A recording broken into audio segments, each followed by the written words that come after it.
Log on, tune in, find out. Another good idea from Cambridge.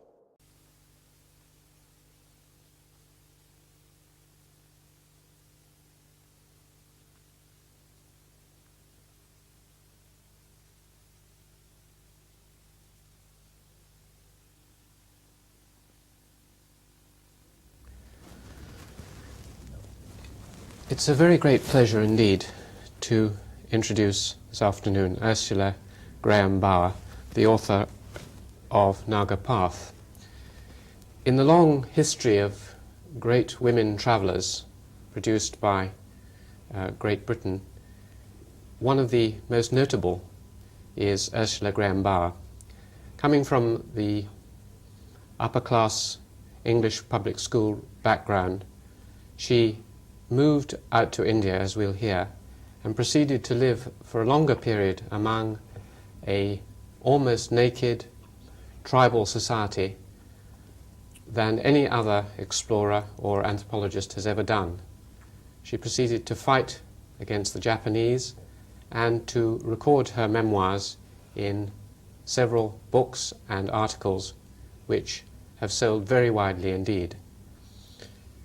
Her life story is one of the most intriguing and extraordinary of this century, and I would like to introduce Ursula Graham Bower, whom I will ask her first question, which is, Ursula, you were brought up in England, and where did you go to school?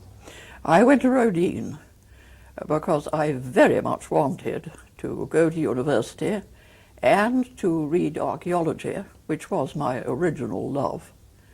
But unfortunately, I made the grave mistake of reaching the sixth form in the middle of the major slump. And when it came to the point, there was not enough money to send both my brother and myself to university. So he went. And then how was it that you made the extraordinary jump from presumably London to Assam in the Naga Hills? Well, it was very largely an accident. I was kicking my heels at home in Kensington, which is not what I might call a terribly exciting area for a young woman of rather adventurous tendencies. And I managed to vary it a little with a little fun in the mountains in Skye, where I did a great deal of walking and a little archaeology. And then in Skye, again quite by accident, I met a very nice Scottish girl called Alexa MacDonald. And it so happened that she and I went out with the local crofters mackerel fishing very late one night on Loch Torrin, Loch Slappin it was, underneath the Blavan Range. And I shall never forget that night. The water was like black glass, not a breath of wind, huge back mountains towering over us, and an enormous full yellow harvest moon, and half a dozen dinghies out, and we were hauling in mackerel by the bucketful until midnight. Well, the upshot of it was that we became friends. We kept in touch after we both returned to London, where we lived. And then, much to my surprise, that autumn, it was 1937, I got a letter inviting me to go out and stay with her in Manipur State in India, where she was keeping house for her brother, who was president of the Manipur State Durbar. He was in the ICS, and she would like a friend to stay with her for the winter. So, of course, I jumped at this. I may say I thought of India entirely in terms of the Taj Mahal and Delhi.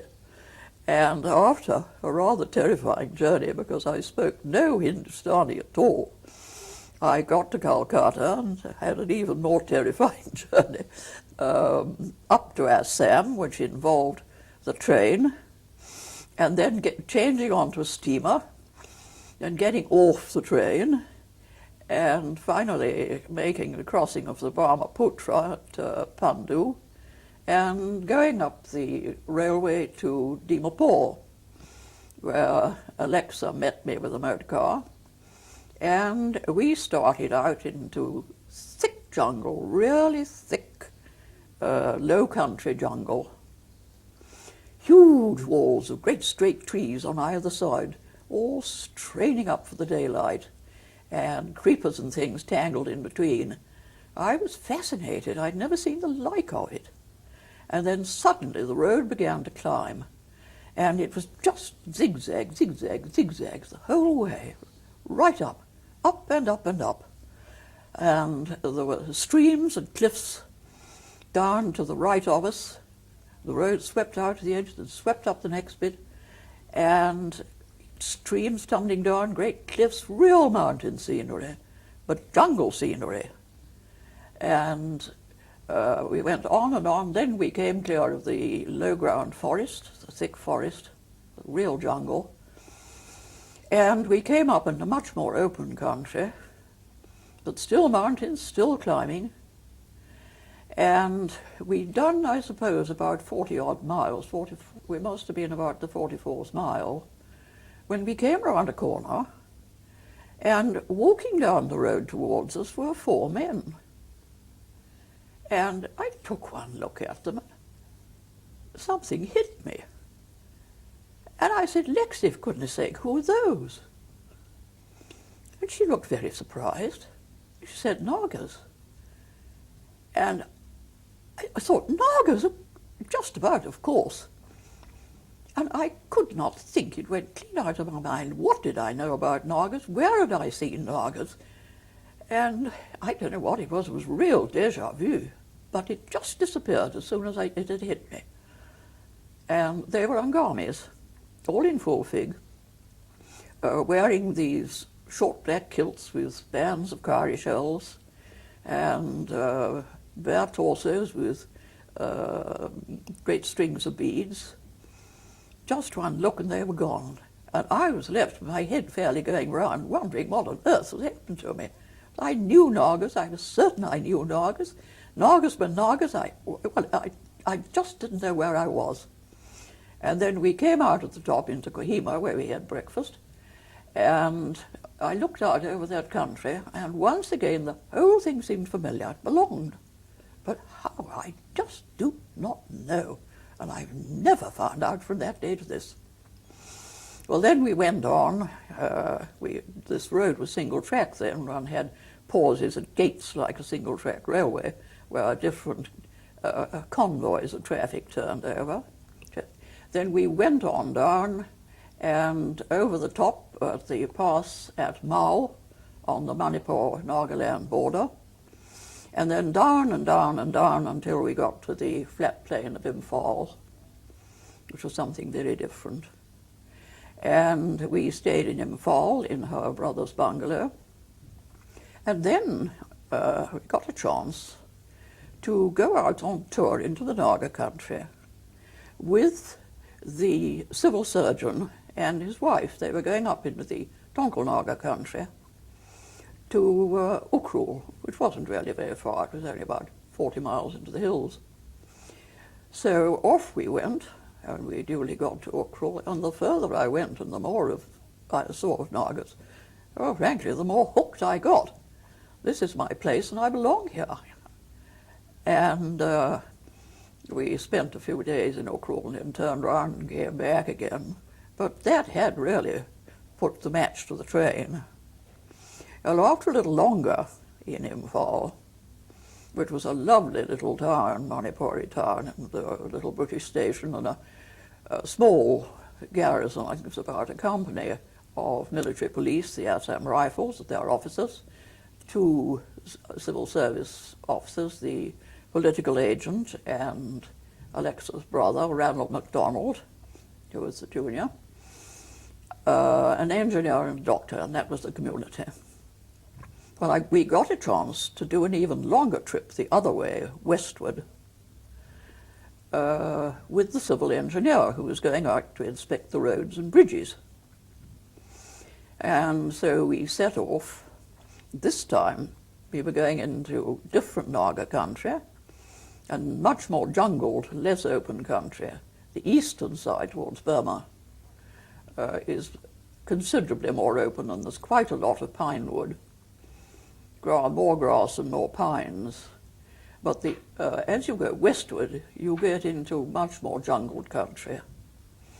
And the next lot we came to were the Kabui Nagas. They are, as I know now, one of three closely related tribes: the Kabui, the Zemi, and the Liengmi. Part of the Zemi and part of the Lieng are up in the borders, or on the borders, of Nagaland and North Manipur, and the Zemi are in the adjoining district of North Kachar, and the Kabui were in Manipur south of that. So we went across the Kabui country, and little did I know when we went across there that I was to know those people again in very different circumstances during the war. That's another story. We went across this country, and I should explain that all that country, as anybody who was there in the war can tell you, is like walking across a piece of accordion pleating, with most of the accordion pleating anywhere from 3,000 to 4,000 feet high, and the valleys go down to about 800. You take an awful lot of exercise. And we travelled on foot, of course, with porters carrying the baggage. Carrying that stick, actually. Yes, and here it is. This, my faithful walking stick. How many miles is that? We done? reckon about 30,000, at it? least. It came from Skye, on my adventures there. Started on the Skye Mountains, came from Conister, North Skye, and cost me 7 and 6pence. And of course you can't walk in that country without a stick. And we went clean across, then we came to the Barak River, which is the main river of those parts. Again we went through somewhere I was to see again. A place called Tanning Long, where there was an Assam rifles post, a stone fort, which was intended for defense against tribal attack. It had a steep bank outside, which was studded with sharp bamboo spikes, which incidentally will go through an army boot if you step on it, to keep off a rush by hostile natives. And I did not realize at the time that in May 1944, I and my coadjutor or co-criminal, a subaltern called Bill Tibbets, were going to command that place. Oh, we went on down to the Barak River, which was a big, smooth river, then at low level. Lovely green water, thick jungle, arches of bamboo of every possible color. I've never seen so many greens. Grey rocks and bits of rapid and huge pools. Well, of course, the whole point why any officer went to the Barak River was to fish. It was most magnificent fishing. So we fished our way downstream for a week. Alexa and I, seated in a ladylike manner on bamboo rafts, on little cane stools, and from time to time, if we happened to get into difficulties in a rapid, the raft disappeared under water and we were left sitting on our cane stools just above it, looking like all that was left of Noah's Ark. And as it was rather boring floating at slow speed, we each had our netting. Several times the netting had to be retrieved with the end of a pole which got washed overboard in the rapids. And we camped on the banks at night. It was full of game. We got off on an island once just to have a walk. And our escort, the engineer, who was a little further down on his raft doing a few casts, called out to us and said, "I suppose you know there are tiger prints just in front of you going into the grass." Two ladies evacuated that island at very high speed. And we eventually came ashore, a long way lower down, got out on the bank, rejoined what was later known as the Nungbar Track, where there was a great deal of fighting in 1944, and walked out into Silchar, came back by the very picturesque hill section railway, which later on again I was to know very well indeed, and so back by rail and up this mountain road by lorry and back to Imphal. In Imphal, did you, there was some dancing or celebrations going on in Imphal with Manipuri dancing and so on? Oh, it was that year that Sir Robert Reid, who was the governor of Assam, paid a state visit, Manipur being a native state, and there were celebrations in his honour. And there was Manipuri wrestling, Manipuri polo, which is quite remarkable. There are no rules whatsoever, and if you can't hit the ball, you hit everything else, including the opposing rider.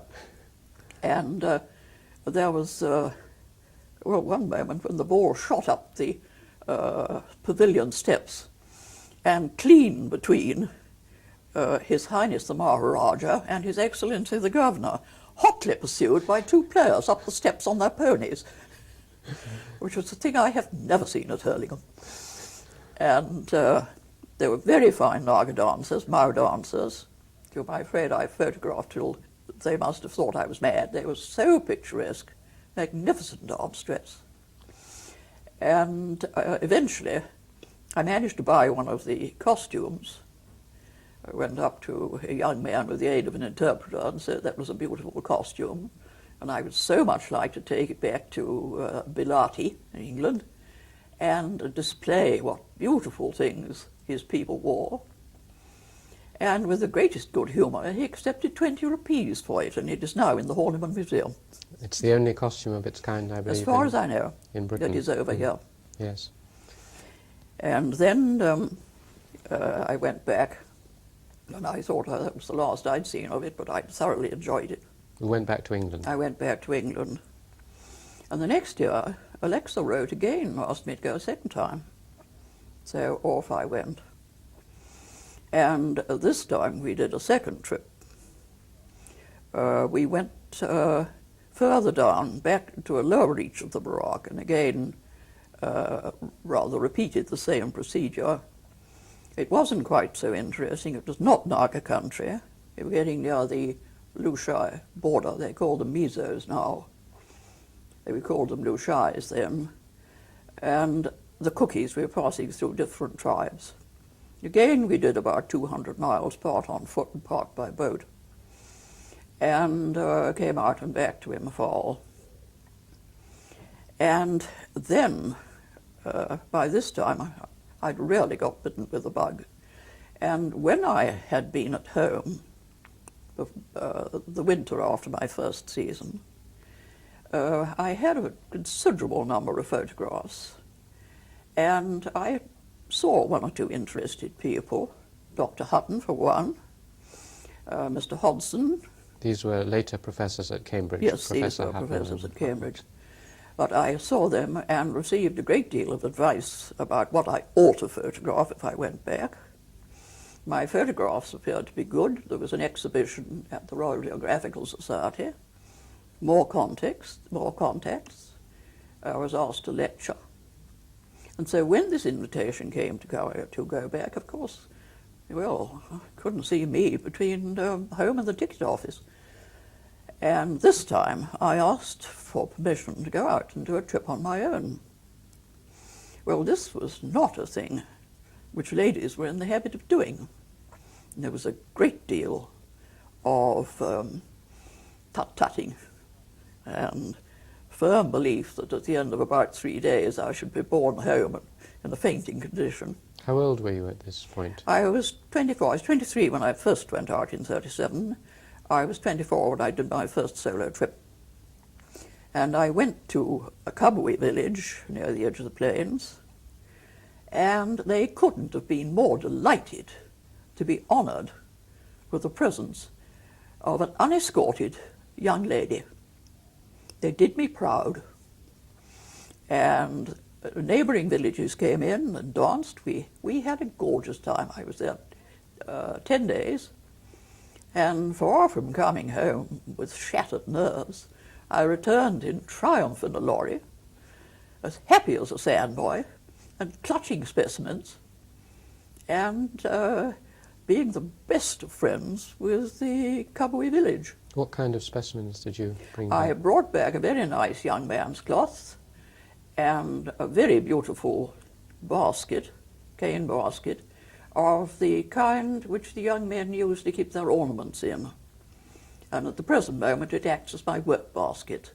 It's about that sort of size, with a nice lid on a string so that you won't lose it. And it fits down tight. Very, very fine cane. I wouldn't part with it for anything. No one's getting that as a specimen. And then I got permission to go out again, this time back to the Tonkel country. I was getting used to it by now. I went up to Ukrul, not only to Ukrul, where I had been with the civil surgeon and his wife, but right up beyond, on the last ridge before the Burma border, and you looked across into these tremendous hills up to 8,000 and 9,000 feet, just on the Burma side. And I went right up towards the top of Manipur, and then I turned back. I was on my way home when I decided that I really hadn't finished yet, and pausing only to restock with a few things I needed, I set off again, and this time got right up to a place called Assam and another called Zemi, which were at the extreme northeast corner of Manipur, on the border with Nagaland. And there we were on the edge of the wild territory, the unadministered territory, and the Samra tract in Burma, where the Tonkel Nagas were about as wild as anything one could get. In fact, while I was in one of the villages there, word came in that Samra village itself had just taken the heads of 3 Manipuri traders who had rather rashly ventured into there. These were headhunting peoples, were Oh, they? very much so. Unadministered and still well at it. Why did they headhunt? It's always been puzzling. Well, it's always been a custom, as Dr. Hutton has pointed out. If you come home with a head, you know the rest of the gentleman is not looking for you. But there is also, what I'd call, a religious feel to it, that the soul is supposed to reside in the head, and the mana in that head and that soul, That's the power, isn't the it? power, is transferred through various ceremonies to the village which has taken the head. There is another point, of course, that it proves a man as a warrior. And until in the unadministered villages and in the old days, no man could marry who had not taken a head or taken active part in a head hunting. So, of course, there was considerable enthusiasm among the young warriors. Yes. But that, I think, has now been very firmly stopped. But it was still going in the unadministered territory when I was up there. So you were on the edge of a headhunting area, Oh, yes. miles from Imphal, Oh, we were 80 miles from Imphal. by yourself. Then you turned round, presumably, and had to go back to... Well, I'd reached the limit of Manipur. I turned round and had to go back. I couldn't go into Naga Hills, which, of course, is quite a different area. And so I came back by a different route. And the Tonkels were extremely nice. They were all very, very good to me, always courteous, always helpful, always friendly, and always very pleased and very honoured that they had been privileged to be trusted with a young British woman entirely on her own. And I never did I have a piece of rudeness or unpleasantness, except, I regret to say, at the village called Zemi, which was the last one before you got to Nagaland. And there some antisocial or unsocial character tried to put black magic on us. As a matter of fact, they had a spot of trouble with the government about 1890, and perhaps his grandfather had told him. And it upset the elders very much. When I complained, the village headman was so shocked and upset that he retired into my cookhouse and actually cried. How did they try and in what form was the black magic? Well, I looked out of my hut. It was a bamboo hut camp. And I saw my staff standing near the village gate, obviously in a state of consternation over something. So I wanted to know what was the matter. And they pointed, and lying outside the gate was a small bamboo basket with an egg in it. And sitting on top of the egg was a small piece of lint with dressing on it, which I had obviously put on somebody's sore finger this morning, because everywhere we went, it was very badly needed. We carried medicines, and I knew enough to be able to do a little simple medication, quinine and dressing wounds and sores and that kind of thing, for which they were very grateful. And somebody had been up and got this, and this was black magic with malignant intent. So I complained to the headman. He burst into tears with shame. And I heard afterwards from some of the tonkals I knew that they made inquiries, tried to find out who did it, and nobody could find out. And they resorted to a very old Naga custom to deal with this sort of situation. They got hold of a banana stem, put that in the ground in the middle of the village. The village elders went round and rounded up simply everybody. Everybody. They counted the lot. Men, women, and children. And the banana stem represented the culprit. Everybody present was required to curse the banana stem, curse the culprit. The men hacked at it with dowels. The women and children spat on it and cursed it. And the elders made sure that every single person did it. And they were then quite certain that the culprit would die within 6 months. And I was subsequently told by tonkal friends that he did. The culprit, the man they suspected, died. Which was interesting. Mm. So Zemi was the one uncourteous village. Well, only one person. All the others were all the other villagers seemed perfectly friendly. Mm. How did you manage with the language? Because I had an interpreter. Who spoke English? Well, I had part of the time a medical assistant from the hospital, but he had to return to fetch further supplies. And meantime, I got along in rather kitchen Hindustani with one of my servants, a Kabui cook, and we managed that way. But later on, when you were there for a longer period, you learnt the native that tribal was language. after I moved. I moved from Manipur round into North Kachar. I went to see Mr. Mills. Perhaps we better take you back again. You went back to Imphal, Went back to presume, Imphal. and then back went home. to England. Yes. This was in 1930? 1939, April 1939, I went home. And so you were in England when the war broke out. Yes. And you presumably thought you would never get out to the... Well, I was in the London ambulance anyway, so I reported at 4 in the morning to my station. And of course it was the phony war. And both Alexa and I, she was also in the ambulance, after 2 months, we were both getting very tired of knitting interminable jumpers and waiting for a siren that never came. So I decided I was going back to get on with my job. And she also decided she was going back to India, that she had been offered a post in Delhi. So we went back. What did your family think about you going out to this? remote area. Well, I think they'd got a little resigned by that time. Had they put up any objection earlier on, or? No. No, I think they just decided that I'd gone clean off my rocker, and it was no good. They might as well let me go. I was going anyway.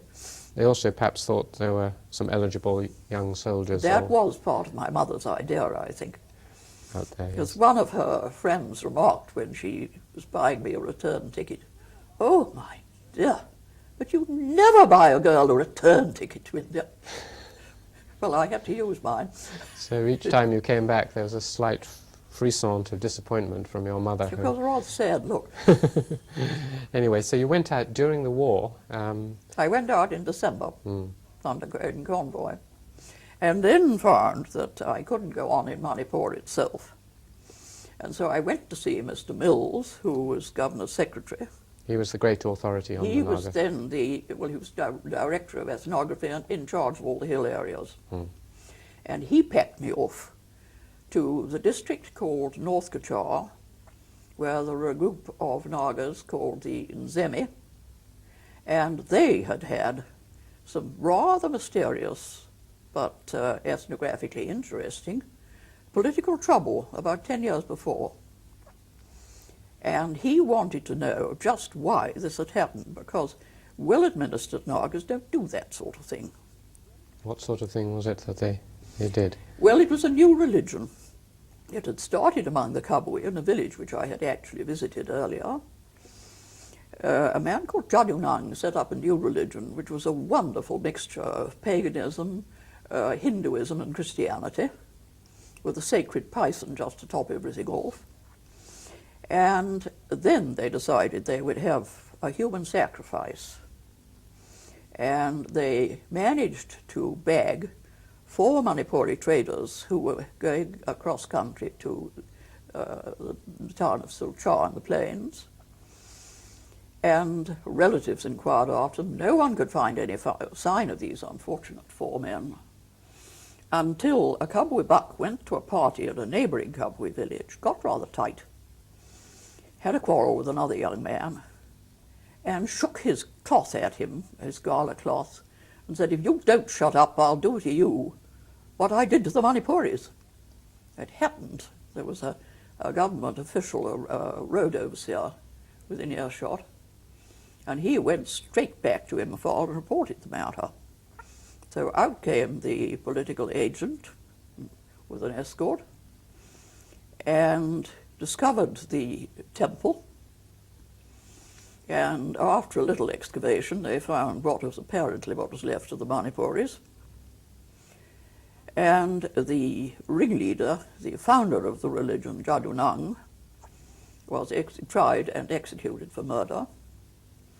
But his priestess was a young girl of about 15 called Gaidi Liu.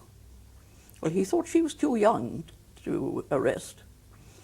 So he gave her a good scolding, sent her to the custody of her family, shot the python, and left. Whereupon Gaidi Liu, who was not as innocent as he had thought, lit out for the north, spreading the gospel wherever she went, and rousing the Nagas. Well, they had a grievance, as a matter of fact. And she roused them, not all the villages, the Zemi among whom she arrived, were divided. A number of them were utterly against it. A number of the less reputable characters decided to worship her, and did. She was thought to be a goddess, She was thought to be a goddess. And she left a trail of havoc and trouble right through the hills, including a very rash village called Hangrum. She told them that she had put magic on the rifles of the small garrison of Gurkhas there, so that the bullets were water and would hurt nobody. Well, the Gurkhas very sensibly had taken away all the spears in the village. So Hangrum charged them down an open slope at 50 yards range, armed with bamboo spikes, with sharp bamboos. Gurkhas opened fire with the kind of results you might expect. Why they only killed 11 of them, heaven only knows. But anyhow, it was an unmitigated disaster for Hang Grom. And it left a legacy right through the hills of dissension and fear. The half the tribe was anti-Guy de Lieu, the other half continued to worship Guy de Lieu, right up to my day, when I was supposed to try and find out what the grievance was. That's why Mills sent me there. Were there symptoms of millenarian There were indeed. cults? They destroyed all their grain, including the seed grain, because she told them that plenty was going to arrive from heaven and they need not worry anymore. Well, needless to say, it didn't. And they were in very grave trouble. And I think a lot of them wished to heaven they'd never heard of her. And she got away into the Naga Hills and was eventually captured within about 30 miles of Kohima, and was sent down for 14 years for aiding and abetting murder. And she was still in jail when I was there. Well, she had told her followers that she would return, even if they had captured her, it was only her shadow, she would return in a shape in which her enemies would not recognize her.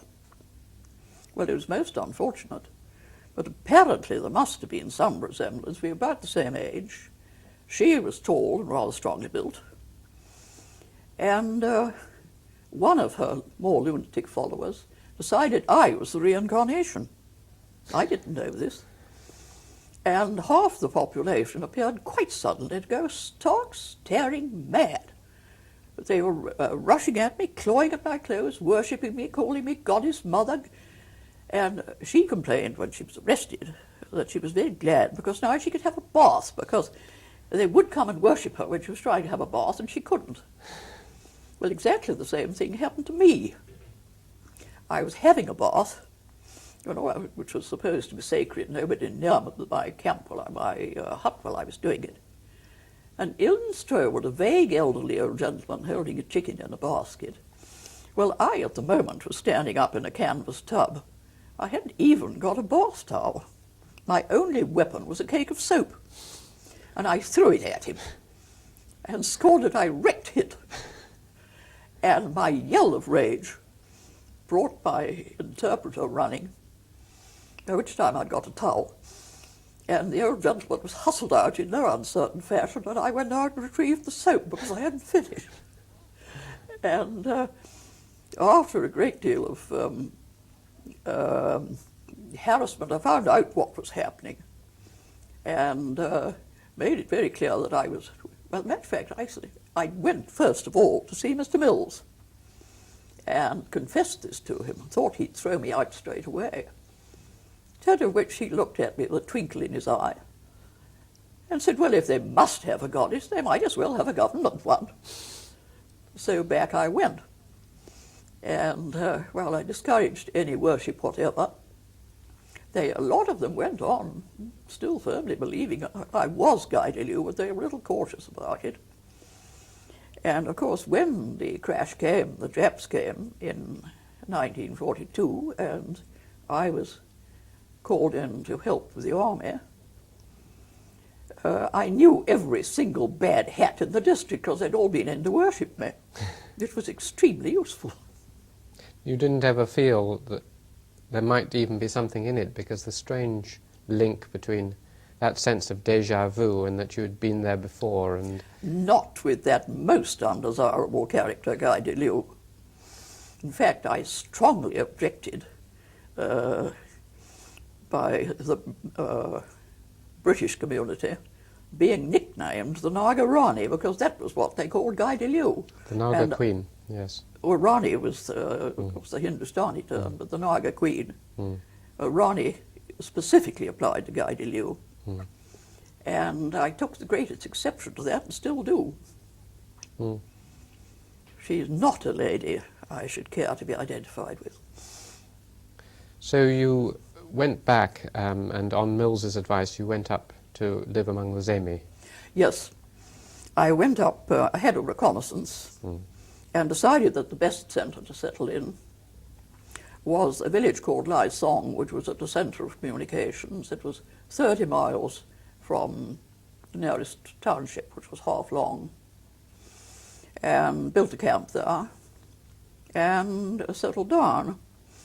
And I arranged with the village elders, as otherwise I should not be able to see the ceremonies in the village, that I should live inside the official village perimeter. How big a village was it? 40 houses, about, well, I was reckoning 5 inhabitants to a house, roughly speaking. What were the houses like? It was just a village street, was it, with... A long village street with one side branch. It was down, like all of them, it was down the ridge of a spur. And there were 2 big, what they call dekchungs. They used to be the village guard houses. There are men's clubs. The young men sleep there to form a permanent guard in case of attack. They're excused, most field labour, so that they will be permanently ready for military duty. And the older men, after they marry, use it as a clubhouse. The young men sleep there at night until they marry. And generally speaking, it's taboo for women. But they were very nice. They used to let me in. They counted me in rather, I think, on the Joan of Arc principle, that I wasn't quite entirely a lady, in both senses, and I was allowed in, and again treated with the utmost courtesy. The dekchungs, well, the Zemi name is Hung So Ki, the house of the young men, but in the local lingua franca they're called dekchungs, young men's houses. Again, the elders sit round benches around a big square fire, which is sacred fire and is never used for cooking. At the back part of this great hall, cut off by a partition, is what you might call the headmaster's house. He runs it. It's really very like a English public school in some ways. In some ways. And the boys go there when they're 8. The headmaster's wife is allowed in. She looks after the boys and the children and keeps an eye on everything. And the headmaster is the headmaster and the owner of the house. It's a great honour to be the head of a young man's house. They have tremendous great houses. They rail right 3 times the size of an ordinary house. About 30 feet to the front porch, and they slope down at the back into the headmaster's house. And they were always very nice to me. When I came in, well, the young men are not supposed to sit on the benches round the fire if there's anyone senior wants it. They all used to get up, go off and sit on the side benches while I sat in the place of honour with the elders. And the houses are occupied. There's a front porch, then there's an inner room where the family lives. There's a man's bed and a woman's bed. The boys sleep on the man's bed until they're about 8. Then they go off to the man's house and they fag for the young bucks. And the warriors, the married men, instruct the young bucks. And the warrior class, the senior warriors, are themselves instructed in custom, law, and religious ceremonies by the old men who form the village elders and council and conduct the courts and generals who see to the running of the village. And there are 2 headmen, a senior one and a junior one, and they are drawn from the descendants of the 2 original founders of that village, the founders' kin. The senior one is nearly always of what they call the Nreme group, and the other one of the rather smaller group, the Naomi. And unless they had those 2 groups, they could not intermarry, because the 2 are not supposed to intermarry at all. At least, of course, they do. But a Naomi man must marry a Naomi wife, although her mother will have been of the other, the Graham. Because descent is through the male. Descent is entirely through the male. Yes. So you decided to try and actually be part of the community and live I within. had to be if I was going to see everything that was going on. But they said that if I did, then I must conform to village law and custom and not exercise, well, not too much, my privileges as being British. Actually, they were extremely reasonable about it, and their laws were very just and no trouble to live by. What things weren't you allowed to do that you would have done if you'd not been in? Nothing. They made a great many concessions for me. The only time we came up against it was when one of my dogs killed somebody's duck. And ducks were not very easy to come by, and he was rather upset. So I offered compensation. But this was firmly refused because it is entirely against village custom to have any sort of suit or compensation against somebody else in the village. It's against the rules, and so I couldn't repay him for a dead duck. What you didn't actually think of living in one of the extreme would have been to have lived in one of the houses of one of the Zemis, but Oh, no. that would have been too difficult. That would have been too much altogether. Though I have frequently been put up, or during the war, very frequently put up in Zemi houses because there were no camps. They were very good about our party putting us up. What was the most striking thing, if as an outsider, when you first walked into a Naga village, perhaps not a Zemi one, what struck you most about it? Well, first of all, the people and the costumes and their looks, and then the houses, the set out of the houses and what they looked like. Of course, they were different if they were tribes, so were the clothes. And one gradually got more and more and more used to it, though you kept on noticing the differences as you went from one group to another. But after a while, of course, one got to look out for them and notice them. What was most striking about the Zemi looks, the physical looks of the Zemi themselves? Very, very fine-looking people. Their clothes, the married men didn't bother to dress up very much, but bucks in gala dress had to be seen to be believed. What was it like? Well, short black kilt wrapped round the hips, usually tied with a white belt which hung down in front, white cotton belt. Masses of beads and necklaces, a very handsome white cloth with borders rather that colour and rather brighter. Sort of orangish colour. No, it was a bright pinkish red. That has faded. That is a native dye and it's faded. And it had this pattern on it, which is flying swifts. Flying swifts, yes. They regard swifts as lucky, and they build little fans underneath the porches of the decachungs for the swifts to nest on, because they say they are lucky, and the sound of their twittering on their nests is pleasant to hear. And one of the sights in the evening were the clouds and clouds of swifts flying over just before going to nest at sundown. That is a woman's skirt. That was mine. I wore it. Have worn it before now. I haven't got an example of a young man's gala cloth, but it's not unlike that, except that it has these borders and a much plainer white central strip.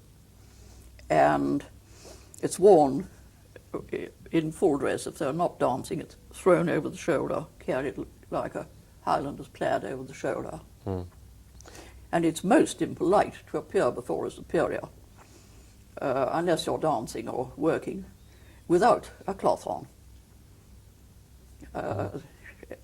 Any of my men approaching me at all formally, or any of the villagers, never arrived without a cloth over their shoulders, unless there was an emergency on or they were working. What other, do they wear decorations?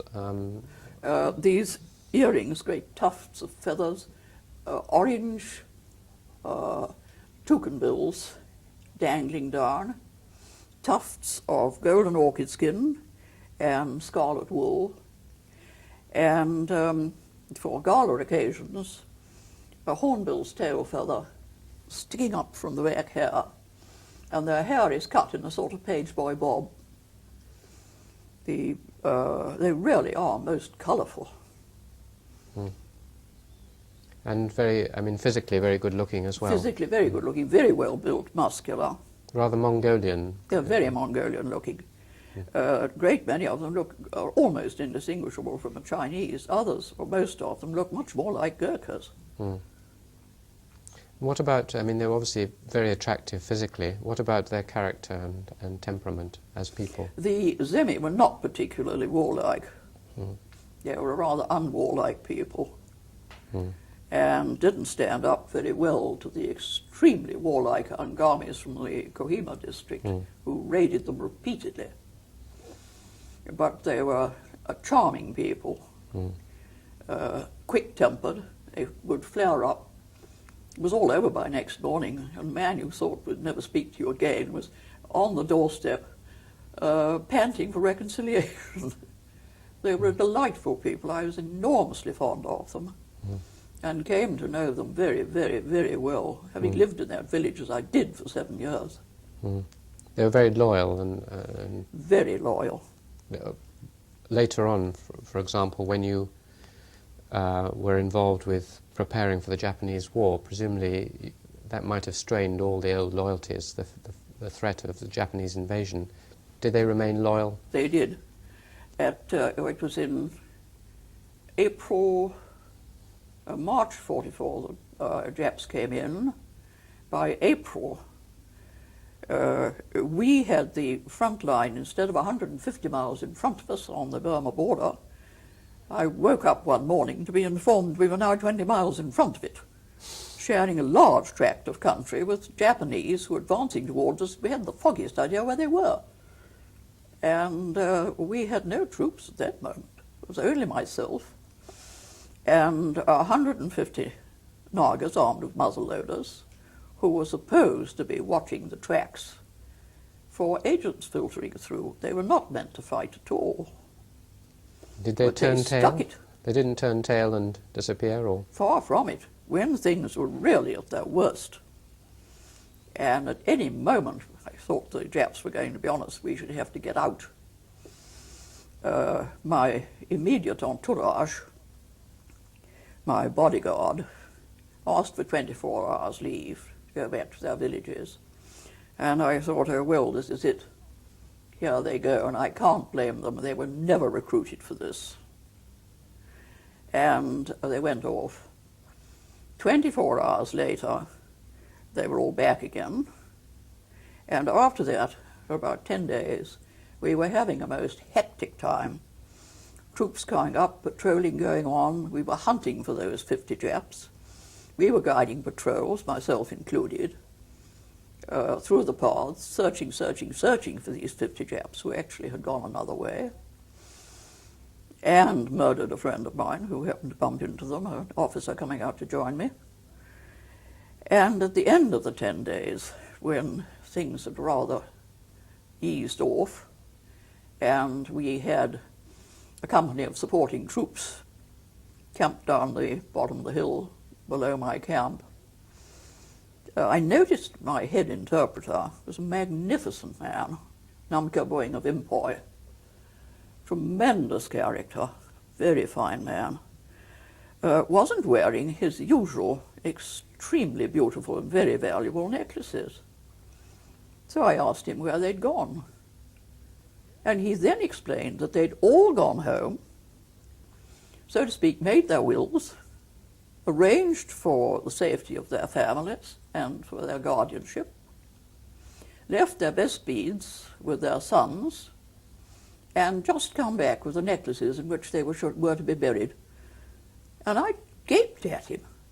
And then he said, well, which was the better thing? To have run away and left you, and you be killed, and to live and hear the other village children shouting after our children, son of a coward, son of a coward, or to come back and die with you. And he left me speechless. They'd all done it. So they were prepared to sacrifice everything, and including their families and everything, for Yes. a white girl who they hadn't known 3 or 4 For years. the Sirkar, for the government, for loyalty.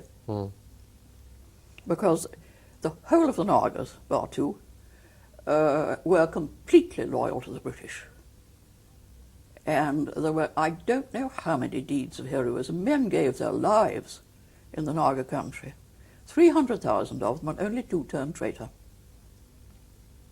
I could tell you, I don't know how many incidents of sheer blind courage on the part of the Nagas, not only in the armed forces, but ordinary villagers. Did this Naga loyalty gain recognition from the generals, from Slim and people like this? Namkyar got the British Empire Medal. The other ones who'd taken a leading part received citations, illuminated citations. And since the Guy de Lieu troubles in 1930, 29-30, they had been disarmed, and muzzle-loading guns were most valuable possessions for protecting the crops from game. So the scouts, the leading scouts who had commanded these watch posts were given their muzzle-loaders and license and gunpowder as a reward for good service, and nothing could have pleased anybody more. And you yourself got an MBE, I believe. Yes. Perhaps on that point we can break just for Yes. a minute. Well, Ursula, we were somehow had propelled ourselves into the Second World War and the Japanese advancing from Burma. Slim, in his Defeat into Victory, has a very moving paragraph where he says that the heroism and courage of the Nagas was absolutely outstanding, and that many a British soldier owes his life to their actions, and that through the torture and burning of their villages, Yes. they remained absolutely constant. I wondered if you'd encountered any particular examples of Naga. Yes, I heard of some. There was one particular instance. There was a Naga who was acting as scout and guide to a patrol, and I may say patrolling in dense jungle, when you couldn't see 3 feet on either side. It frightened the life out of me. As I hear it frightened the life out of the Marines in Borneo and Malaya. I don't think I was so very much at fault. But the patrols, they had a native scout out in front. And then there was a gap of about 50 yards. Then the first half of the patrol with an officer in charge. And then behind came the rear half. And when we patrolled, I was usually in charge of the rear half. But there was 50 yards in between, so that if the front half bumped something, the scout would meet it first, and these trails wound. And it would, if possible, give the alarm to the front half of the patrol, which would take up ambush positions. This would alarm the rear half of the patrol, which would also dive for the jungle and take up ambush positions. But there were good gaps between to give us plenty of room for warning. And this particular man, who was leading his patrol by 50 yards, turned a corner and went face to face with an advancing Jap patrol. If he doubled back, they were too close to him, they would double after him and go straight into an unwarned patrol that he was leading. So he raised his muzzle-loader and simply shot the nearest Jap. Well, they thought he was just a passing Naga. And they opened up on him with automatic fire and, of course, riddled him, as he knew would happen. But the automatic fire alerted his patrol, who dived into ambush. The Japs walked on round the bend, and they got them. But if ever a man gave his life for his friends, he did. Then there was another case. I believe he was a Semmer, a very warlike lot. The rest of the villagers wanted to bolt and make no attempt to hold up the Jap advance. And he said this wouldn't do, it was dishonourable. He was a subject of the king and he was going to do his bit. All alone, he armed himself, he had no firearm, he armed himself with spear and down shield, went out, and went single-handed for a Jap patrol, and killed 5 of them before they shot him. He didn't mind, that was what he was going to do, his bit for the honour of the king, and that was it. He did. When your husband, or your husband-to-be, was retreating from Burma, from the Chindwin, I gather he was frequently saved and helped on his way by the Nagas. He would never have got out without them. He was overrun right on the Chindwin, 200 miles from Kohima, over most frightfully steep country. His camp was overrun, all the rations and everything were taken or destroyed, and he and a small party of Gurkhas had to try to get back to Kohima, and it happened. They had just about a Japanese division in front of them to get back. They had to go right through it. And he walked out those 200 miles starving, and at one point he was almost on the point of giving up. He just kept going by taking a landmark a few hundred yards away and say, I'll go there, and then I'll give up, and then another one, and then I'll give up. And he kept on this way. And then he saw a wooded ravine down below him, and that was a cool, quiet, sheltered place. That was a place to go and finish it, just lie down and die. He staggered into the ravine, barefoot in rags and starving, and went straight into a party of Nagas who'd been driven out of their village by the Japs. And one old lady, seeing him in this state, burst into floods of tears and handed him the only food she had with her, which was a small bit of pork, about that long and an inch square. And he sat down and ate that then and there, and on it he carried on for another 2 days. Another Naga village, he got through the Jap army. He'd been right through by then, missed them. Sheltered him in the village and fed him, so put out scouts, warned him when the Japs were coming, and got him on his way. And yet another, within a few miles of Kohima, handed over his rations, which got my husband the last 12 miles in. He was missing 3 weeks. His normal weight was 11 stone 7. He came out barefoot in absolute rags at 6 stone. And it was only because of the Nagas he survived at all. He's never forgotten it. You yourself somehow became perhaps the only European lady leading a group of fighting troops against the Japanese. How did that occur? Well, it was, again, that I got off to combatant service was one of those little accidents. As I knew the Zemi very well, they were difficult because of the Guy de Liu business, but I had come to know them and they trusted me.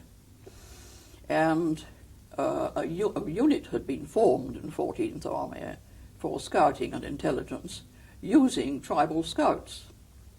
And this was very much a rear area. We were 150 miles behind the front, but we backed onto a railway. There were trails going across to Imphal, and it was perfectly easy for agents to slip up from the railway across the hills and gather intelligence or bring in messages from the Japanese side. So we were put there with tribal watch posts to check anybody using the hills without passes.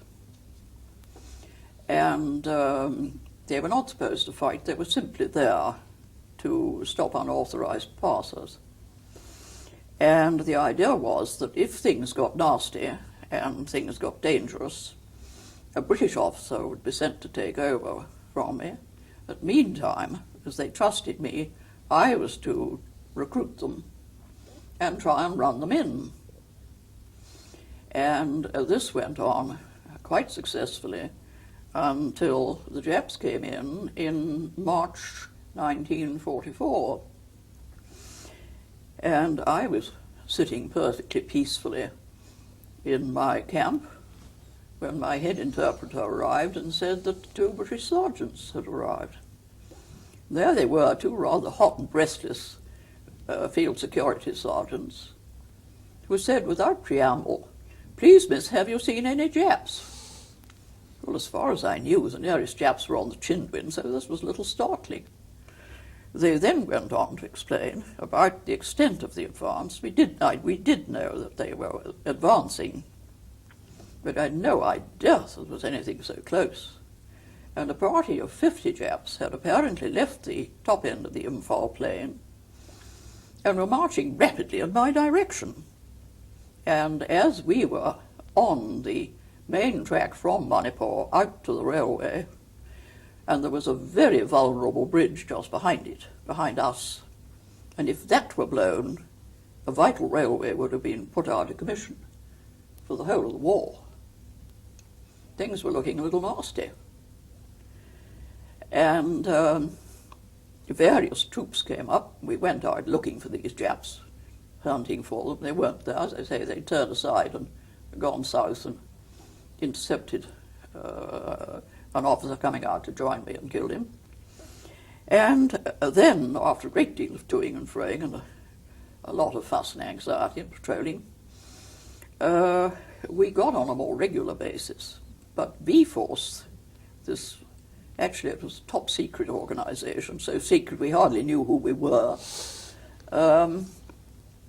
Somebody was sent out to back me up because the British officers, it was mostly operating, like my husband, who was also in it, on the Chindwin and along the front. They'd all been overrun. Half of them were trying to walk out. There was no one to come and take my place. However, HQ down at 14th Army sent me a signal telling me to get out and get out quick. Well, this took a little time to arrive. Meantime, a company of troops had arrived and were looking for the Japs. And I set out to guide them with some of my scouts. And I sent a cable saying, going forward to look for the enemy, kindly send rifles and ammunition soonest. Weapons and ammunition, I think I said, and rifles. And this crossed with the wire telling me to get out. And when it arrived at V-Force HQ, Colonel Scott, my OC, clapped his bush hat on his head, looked at my signal, which was quite unintentionally pure Nelson, and rushed round to see Slim, slapped the telegram on the desk, and said, "From Miss Bower, sir." Slim looked at it and said, "We must support her." And I got back from that patrol to find boxes of rifles lying on the floor of my hut, and boxes of grenades, large boxes of ammunition, and 150 pounds of gunpowder for my men's muzzle loaders. Well, I never thought that a box of grenades could look beautiful, but it did. It was one of the nicest sights I've ever seen, because we were up to that point armed with one shotgun and the muzzle loaders.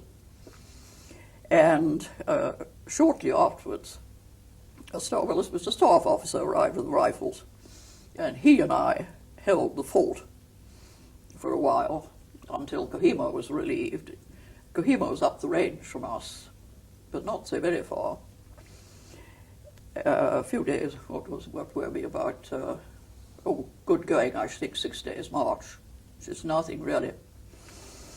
And then, when Kohima was relieved, there arrived, very cheerfully, hanging on to the back of a baggage mule for a tow, hanging on to the tail, a subaltern, Bill Tibbets, who had been right through the siege of Kohima, had a very short rest and rekit, and had arrived with a half section of Assam rifles, also fresh from the first siege of Kohima.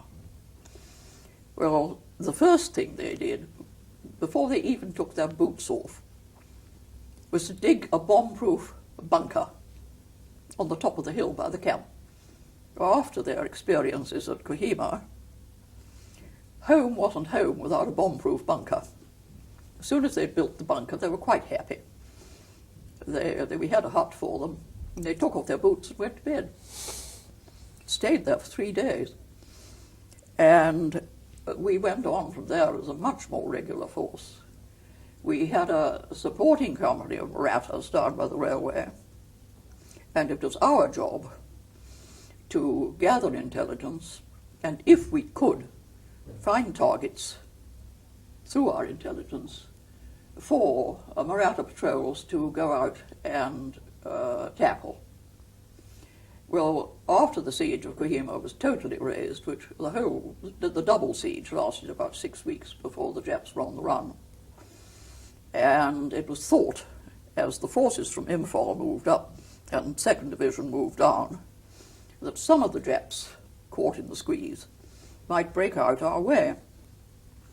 So we moved eastwards, Bill Tibbets and the Nagas, or some Nagas, and our Gurkhas and I, and occupied Tamming Long, where I had been so many years before, and based ourselves there, and were searching through our intelligence for targets and possible Japs between us and the Imphal plain, which was about 3 days' march. But the Japs were by that time more or less in retreat, and after a short while shouting was very nearly over. The Japs were moving back eastward towards Chinwin. And we kept on until, kept the things going, kept the unit going until November that year. And then everything had gone forward into Burma, and we were disbanded. So that was the end of that. Marvellous. You mentioned that Field Marshal Slim sent you some ammunition when you needed it. Did you ever get to meet the great victor of the Burmese War? I did indeed. Much to my alarm, I happened to be down at V-Force HQ. They were very good. They used to get me down on pretext of collecting supplies at Comilla, which was only an excuse to let me get to Calcutta and get a perm wave and some new clothes. And my CO, Colonel Scott, suddenly came rushing up to me. My nickname with the army was GB, shouting to me, GB, GB, get dressed, get your best clothes on. You're sent for to HQ. Slim wants you. I thought, oh, heavens, my God, here we go. Typing pool in Delhi, I'm going to be chucked out. This is the finish, oh dear, help. I hastily changed into the best dress I could find anywhere. It was hastily inspected by my CO to see that my stocking seams were straight and my petticoat wasn't showing. Bundled into a jeep, driven round to HQ, getting more and more scared, and then was taken over by a very smart brigadier. And the HQ building was an enormous long block with a veranda. It looked like a bomber runway. It seemed to go on forever.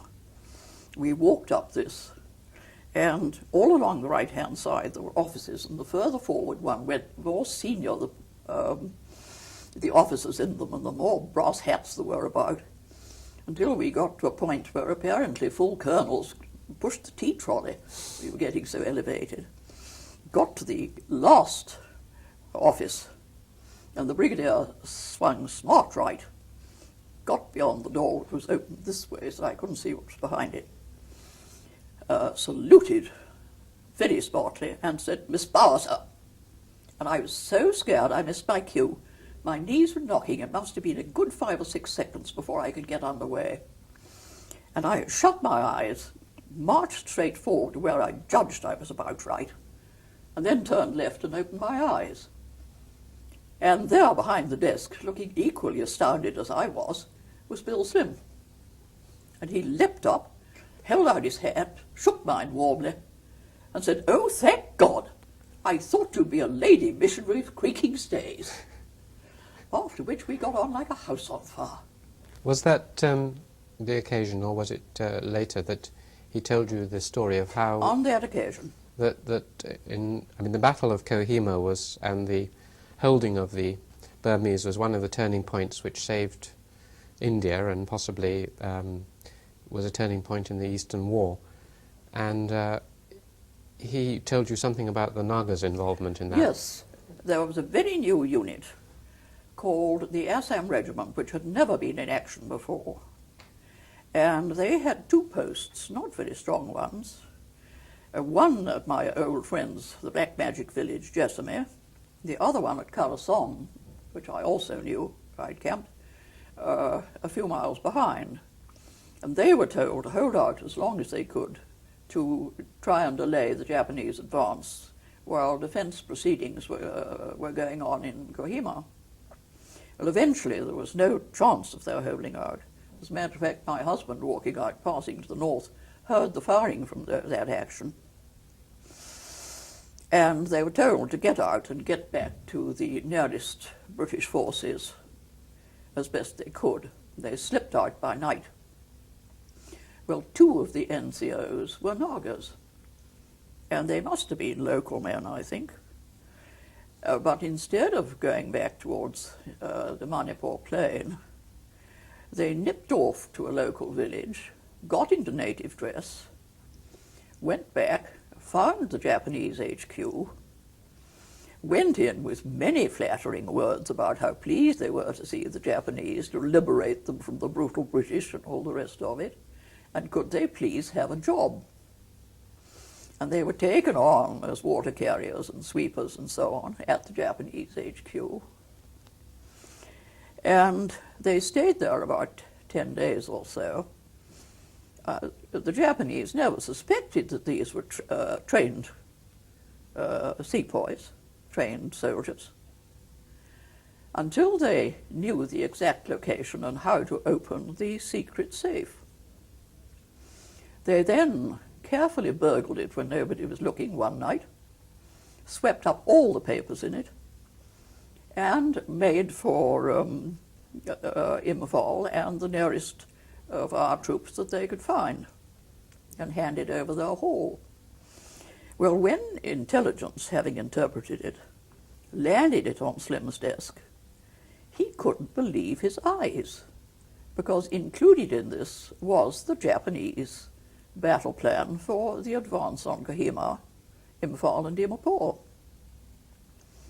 And he thought, oh well, they'll realize that this is compromised and they will alter it.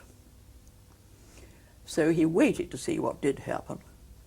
And to his intense surprise and pleasure, the Japanese didn't realize that these two men were anything more than simple villagers who took the papers probably thinking they were money.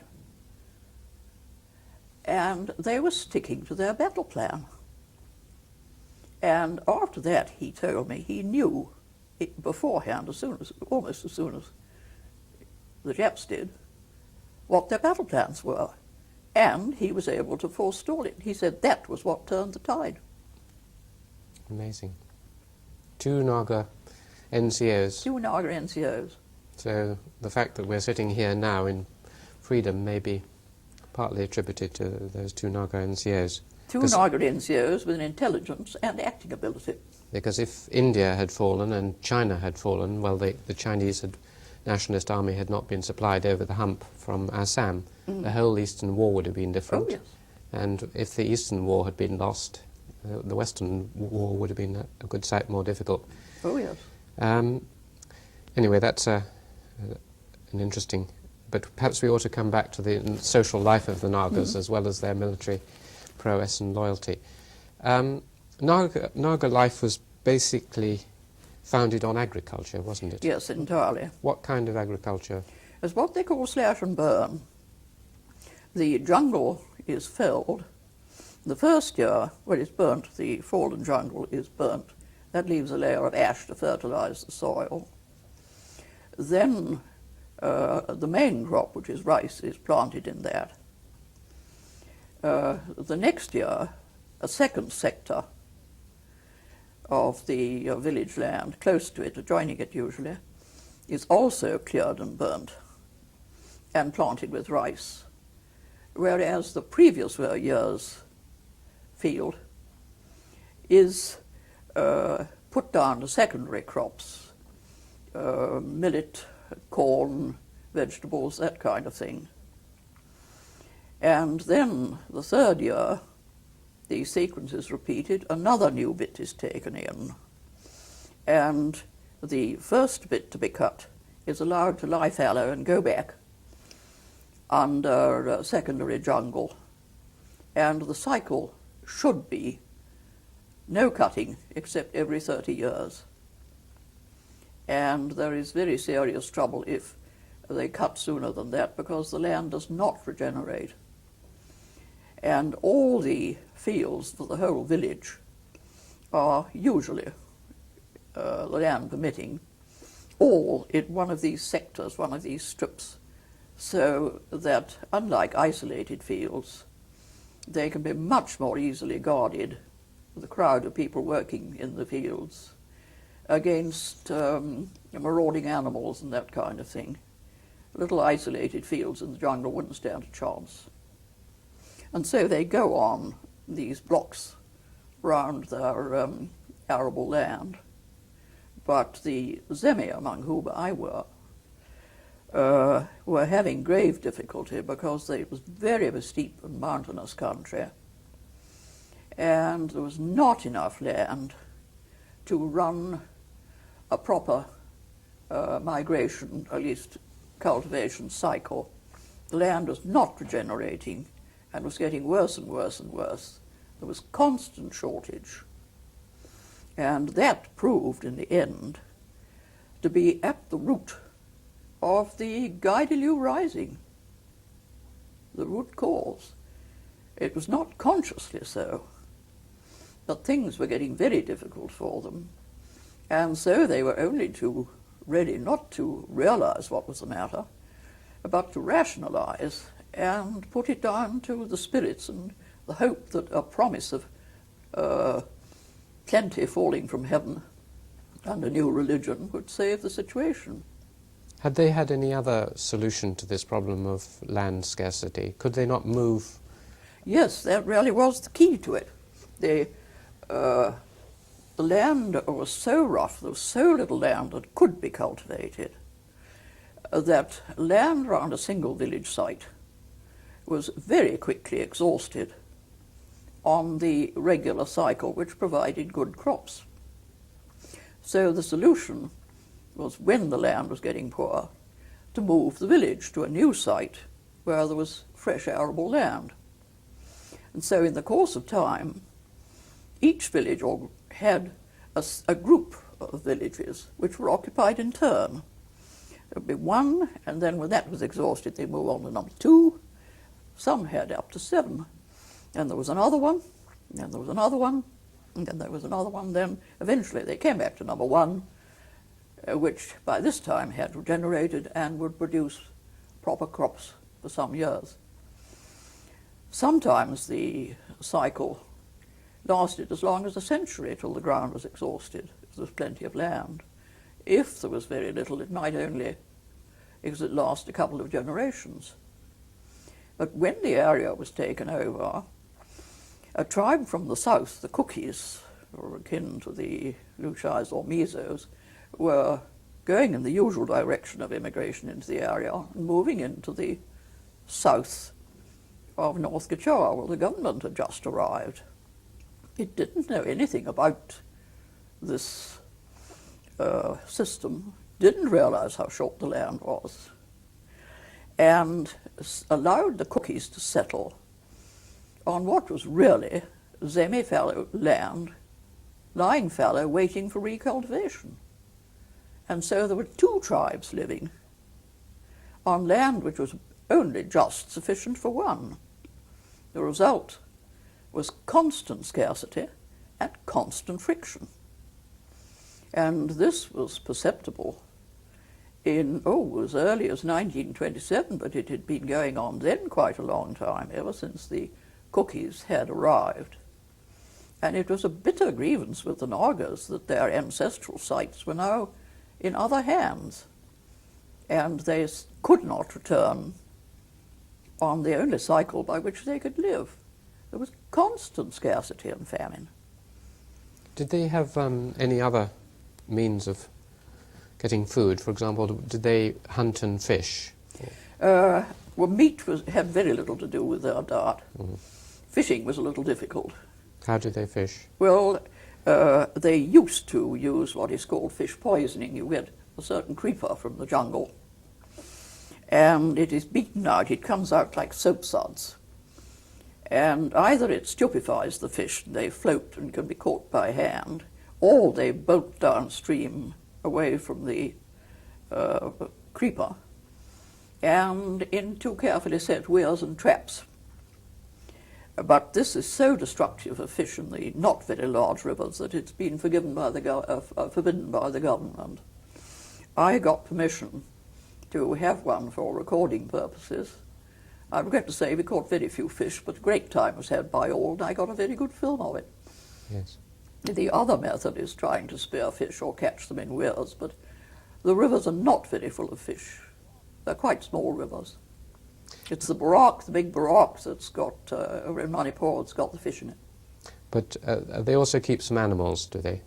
They keep a kind of semi-feral bison, domesticated version of the wild bison. They are largely sacrificial animals, and almost the only time they get meat These are the mitan. is when it's the mitten, yes. Bos frontalis is the proper name for the Latin name. But they only get meat from it when there's a big sacrifice and they can afford to kill one or more. They keep pigs, but then again, meat is a treat and a rarity. They eat rice very largely, make rice beer out of it. The staple is rice, and it's eaten with a vegetable relish. And it's the rice that's the diet and the staple, and just the vegetables with large quantities of chilies in, which is the relish. Did you eat Naga food, or? As a matter of politeness, a little bite or two when it was offered to me. But it was too hot on the whole to eat, was it? Oh, usually. A lot of salt and Lots peppers. of salt and chilies. Well, they can eat chilies as though they're chocolates. And what sort of meats do they eat? I mean, do they confine themselves to mitan and so on, or will they eat other kinds of meat? They'll eat pork. They're very fond of pork. Beef from the mitten when they can get it, which isn't often. They don't get very much game. The forests have been largely hunted out. Chickens, very rarely. They keep those for the eggs. But meat plays a very small part in their diet. What about dogs? It was alleged that well, they do eat them. It's supposed to be medicinal. But I think it's very rare. There are plenty of dogs in the village, but I've very rarely actually known them eaten. So you would eat European-style food on the whole? Well, I had to live very largely on curry because there was nothing to make European food with. Rice and curry. What was your entourage, so to speak, in the village? You had this. The key person was Namkya. Yes, Namkya was my head interpreter and head servant. Then came, well, there was a cook. He was a Gurkhali cook. Then there was a dog boy, a man who took the mail to Half-Long Bazaar once a week. It was a 3-day run there and back. Did shopping in the bazaar and came back with the letters. And a gardener, and a scullion who helped the cook. And there were 7 of them. Well, none of the Naga, the Zemi, are very tall. Some of the Angamis are 5'10" and 6 foot. I've never seen a Zemi much more than 5'7", and tall. He was tall at that. And I was considerably taller even than Namkya. He was tall. I felt rather like Snow White and the 7 Dwarfs. How did you maintain the 7 Dwarfs? Because you'd left home at 23, 24, and you were living in the Naga Hills. How did you survive? I mean, you hadn't got a paid job to do this, presumably. I had a small income of my own. As time went, well, by the time I'd put aside, I had 450 rupees a month, which was not a great deal, 450 a year roughly, for everything.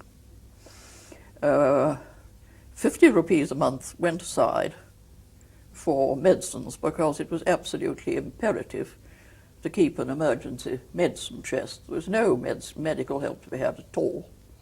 There was only a small dispensary away down the line with no nursing facilities. There was a hospital in Half Long, but no nursing. The family had to go in with the patient, and they were very reluctant to go because of that. It meant taking your family in to cook your food and nurse you, which they didn't like. Once or twice we had to get people into hospital in emergency, and it took the most fearful threats and bullying to get them moving, and usually I had to pay their keep. But we did save some people that way, too. Anyway, 4 we got in. In both cases, they all survived.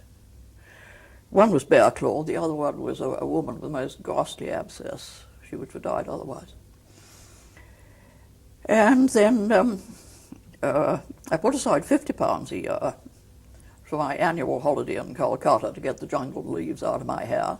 That was all that you had away from? Yes. I had, well, £50 a year for medicines, £50 a year for my holiday, and £300 a year for myself, 1 large dog and 7 men. It wasn't what you might call a very luxurious existence, but it worked. We got on. Yes, and you had a typewriter as well. Which was always breaking down. Yes. And I had my camera. What kind of camera did you have? I had a Leica 3, which I've still got, and it's still going. It was a good camera? A very good camera. And you took a lot of photographs? I think it came out at about 4,000 altogether. Did you find it difficult to get film? And after about 1941-42, it was practically impossible to get film at all. And once we were through 42, into 42, there was just none. And until well on in 44, where things were getting a little easier, I was dependent for film on any kindly war correspondent who'd spare me a cassette, and very often those were stale stock and failed to survive the conditions of the monsoon. So I've got very, very little from those wartime years. Nearly everything was taken in Manipur before I came to North Kachar, or in the first 2 years in North Kachar. And you also took some movie film? Yes. I got about, let me see, about 2,000 odd on the Zemi Nagas, something like that. 2,000 feet? 2,000 feet, yes. And there again, it was terribly difficult to get 16mm colour film once the war had started.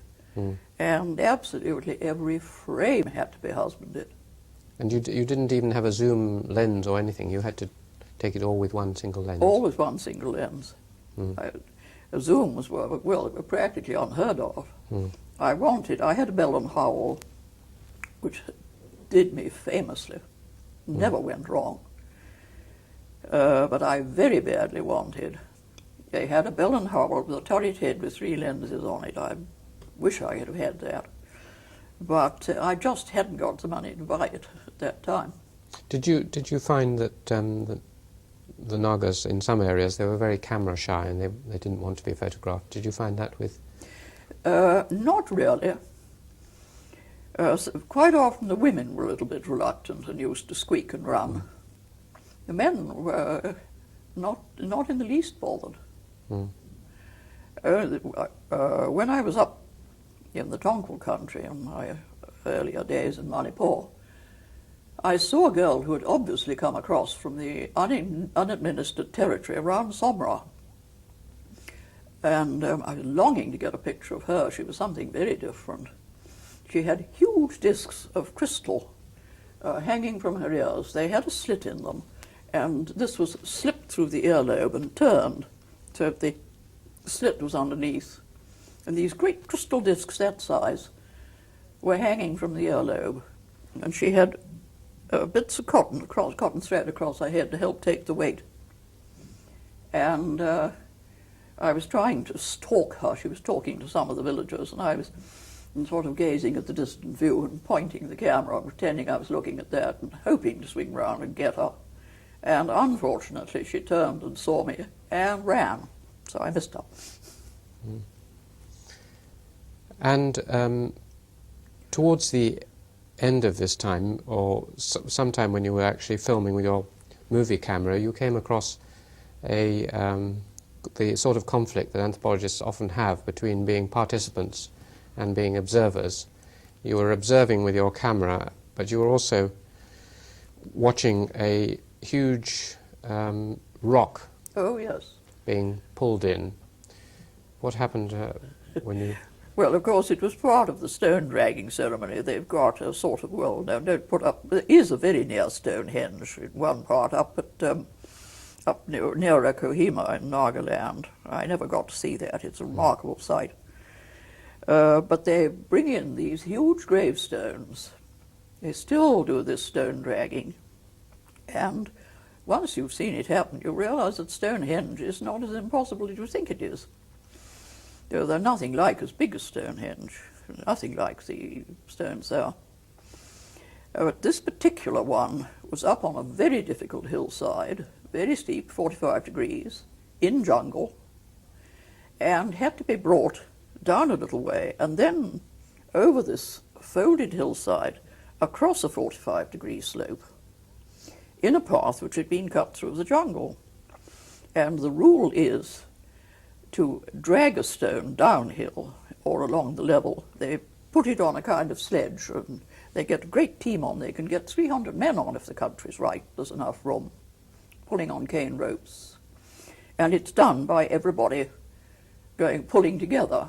There's a cheerleader who sort of says 1, 2, 3, and on the last 3 they all heave till they get it moving, and then they just walk away with it, more or less. Well, this one was built into a kind of scaffolding, flat scaffolding. It's a big stone, 7 foot by 5, and about that thick. I don't know what it weighed. And they had this scaffolding built around it, a flat scaffolding, with poles this way.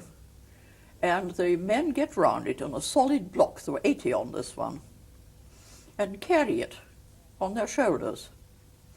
And they've got 2 cane ropes out behind with a team on them, and 2 cane ropes in front, again with a team on, which are used for braking and steering. And how they got it across that country, I don't know. But I was filming it. I was going ahead, walking ahead of it, and then watching this crowd coming along. The ground was so rough that not more than a quarter of them could have been taking the weight at the same time.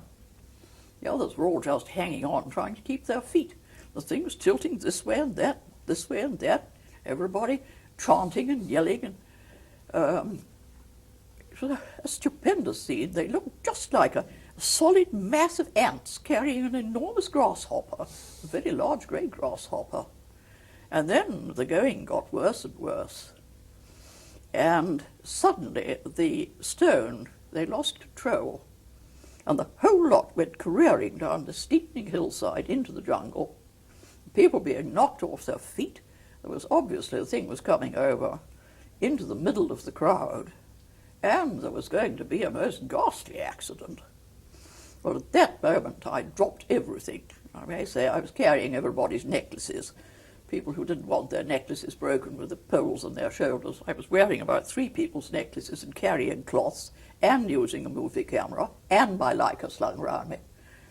I hurled all these down underneath the tree, and I and 3 or 4 small boys, the old headman who was a spectator, grabbed one of the rear anchor ropes, and we were dragged down the slope, very nearly sitting down behind this stone, and then the old headman and I managed to get the rope round a tree and hang on like grim death, and we anchored it a bit, we belayed it. Somebody managed to get the other anchor rope round another tree once the thing was checked. And everybody regained their feet and managed, after a most fearful struggle, to get it back onto the path. Well, by that time, and by the time I'd picked up the camera and picked up everything else, got my breath and gone on ahead, and dusted most of the mud off the seat of my shorts, because I had been definitely towed down the slope along with the headman. We were in the village, and I was just there in time to film the final stage of it being carried in. So you're both a participant and an observer. I must be, I think, the only lady anthropologist who has ever actually dragged a monolith. What was the significance of the monolith? It was a gravestone. So it's celebrating the deeds of the dead? No, they put them up over the graves. They have over the grave shaft. They make a little square box of flat slabs. Well, like the monuments known as dolmens, prehistoric chambered tombs in this country. Then they carry in these vast capstones, and in the very last ceremony of the year, before the ceremony of dismissing the dead, who were supposed to stay in the village for a year after the death, until the next winter solstice festival when all the ghosts are dismissed. Just before that happens, they put the gravestone up, and with the side slabs they put this great big flat slab over the top, and that's the finish. So this is different from the Feasts of Merit, where they have a huge display and feasting. Oh yes, that's a different series altogether. The graves, you see them all down the village street, these flat slabs they're covered with earth initially, and then as the monsoon erodes the soil of the street, they come out in these flat step-like platforms in the street. But the Feasts of Merit are a way of acquiring status, and it's also economically a very useful way of redistributing wealth. Villages which don't have them, and I think the Aos don't have them, I think I've been told that already, and a rich man can accumulate so much rice that he can't use it, and it just rots in the granary. But those with Feasts of Merit, you start very humbly down the bottom by sacrificing a pig and having a small religious ceremony, a small feast. That starts the series. Then you go on to another and bigger one, and so up the scale, so to speak, CBE, knighthood, baronet, Lord Smith, and so right up to get to the top. When they build a very special house, the Kabui have the same sort of thing, a very special house which is restricted to those who have performed this Feast of Merit. And usually the house is used as a young man's house. But you can't build one or do these very expensive ceremonies until you've been through the whole chain. And there's one even greater one, but it costs so much money that it had never been done within living memory. And though we had a very good search, we couldn't find any old gentleman who could remember the proper ritual. Do they obviously display their prowess and their wealth through Feasts of Merit? Do they have the custom of displaying their sexual prowess in some of their costume, as do some of the Naga groups? Well, a young man must not put up a hornbill feather in his hair if he is a virgin, otherwise his hair falls out. They also put up rows of small stones, little stone rows, outside the villages, celebrating the gentleman's love affairs, but in honor of a dead man, that is, just to show what a fine man he was, each one representing a lady who succumbed to his charms. But there they needn't be absolutely accurate. They can add on a few just to make it look a bit better. But there is another ceremony in which he has to don a headdress forget exactly how the tally is shown, whether it's hornbills, feathers, or what. But there, he has to go out into the open and between heaven and earth swear solemnly that his tally is absolutely correct. And they dare not violate that. It's got to be correct. They don't have this fourth layer of cowrie shells. No, that's the Angamis. The Yeah. Zemi don't run to that. They have the headdress, and they have the stone rose. Yes. They also decorate, they don't decorate their skirts with the human hair and other hair, but do they do that with some of their weapons, with their shields, for example? Oh, the headhunter's shield has got human hair on it. There was only one village that I came across, though there may have been others further on into Manipur, and that was Magulong, which was one of my favourite villages, very great friends of ours. We had a watch post there during the war, very fine village. And they had fought on the British side against the Cookie Rebellion in 1917, on which occasion the young men took the opportunity to get heads. I forget how many there were. I think 6 or 8 of them got heads. One of them was the headman, Kutuing, and there were several others. And they had these headhunter shields. They were great big bamboo shields, almost as tall as a man. And they were tufted all down the front with human hair. The top layer was the hair off the head, and the headhunter also kept 2 good tufts of hair, which he wore as ear ornaments on ceremonial occasions.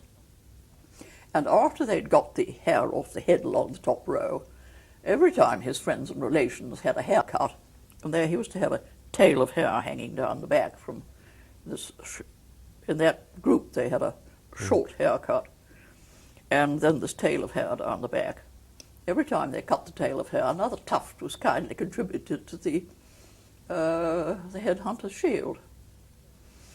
And there was a taboo on, except when it was used for fun, for dancing, where they were doing a mock fight at some entertainment, when anybody could use it, taking part. It was taboo for a man who had not taken a head to carry the thing.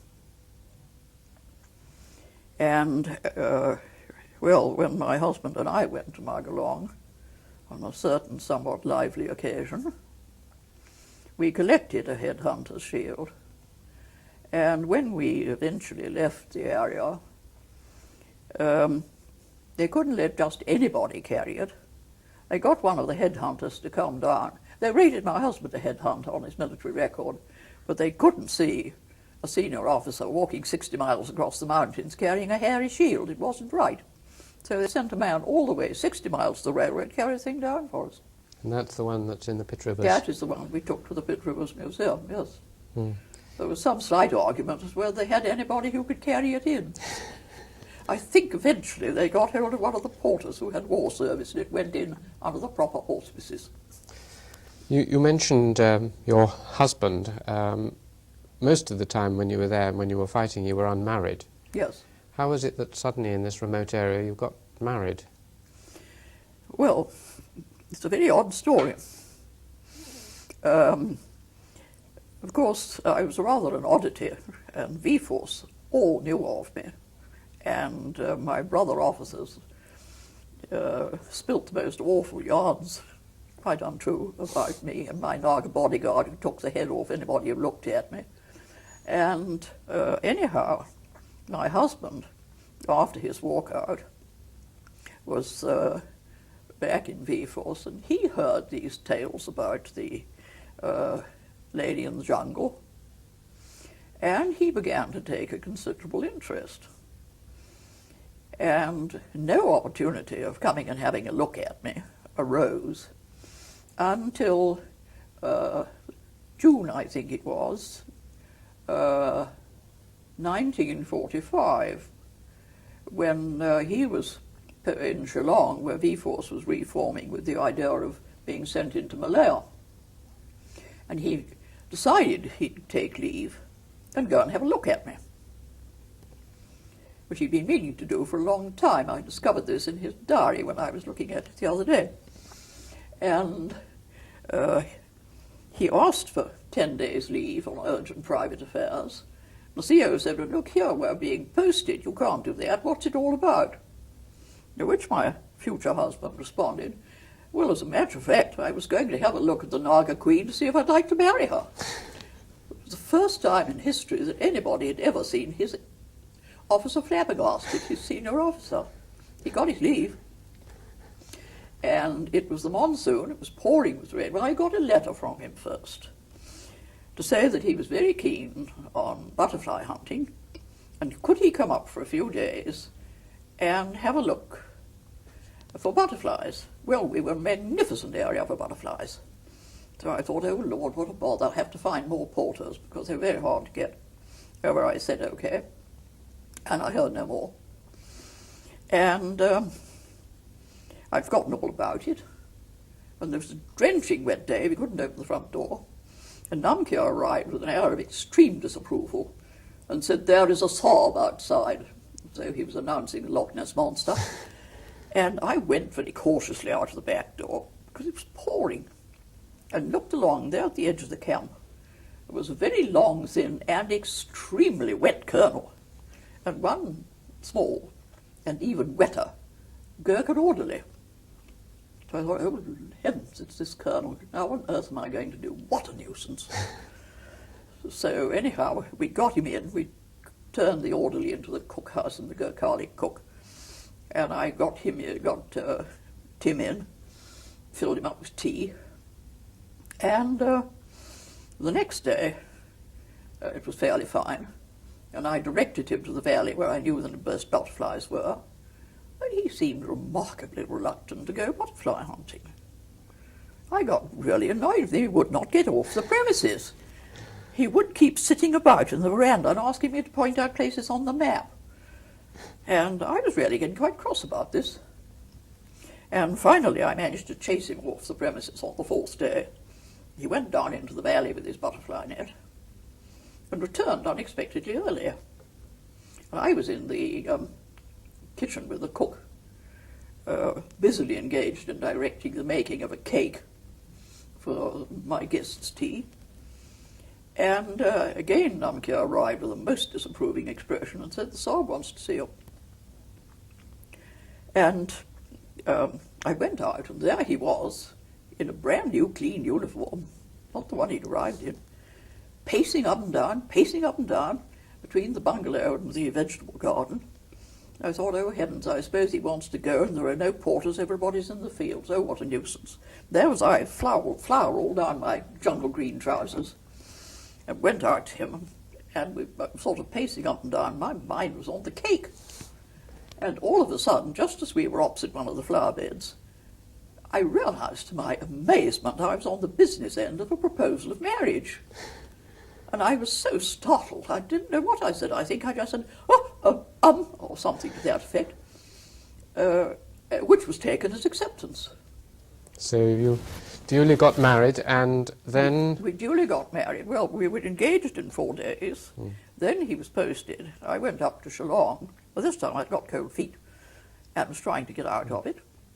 Met the Mills family. Asked Mrs. Mills in agony how I was going to get out of it. She said, "Oh, but my dear, you must marry him. He's an absolute darling.